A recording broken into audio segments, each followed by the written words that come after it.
आप सभी लोगों को दीपावली की ढेर सारी शुभकामनाएं। जितने देख रहे हैं इस वीडियो को, लव यू मेरे दोस्त लोग, और जितने देखने वाले चाहने वाले हैं, और आप सभी को इस दीपावली पर्व की बहुत बहुत ढेर सारी शुभकामनाएं। खूब अड़ाका पड़ाका फोड़िए, खूब मौज उड़ाइए और खूब एंजॉय कीजिए। और बच्चे पटाखों से दूर रहें, क्योंकि बच्चों के लिए चीज़ अच्छा नहीं होता है पटाखा सटाखा फोड़ना है।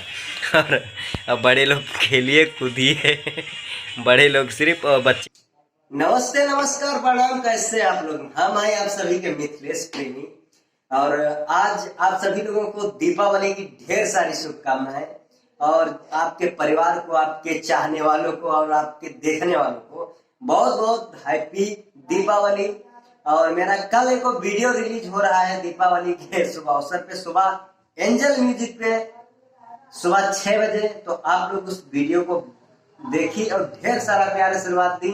और बहुत ही सुंदर मेरा एक अभी रिलीज हुआ था चले लू बल खा के, एक हफ्ता पहले वीडियो अभी जो आप लोग देखिए एंजल म्यूजिक पे, और ढेर सारा प्यार आशीर्वाद दी और चैनल के सब्सक्राइब कर ली। नमस्कार, लव यू, और दीपावली की ढेर सारी शुभकामनाएं।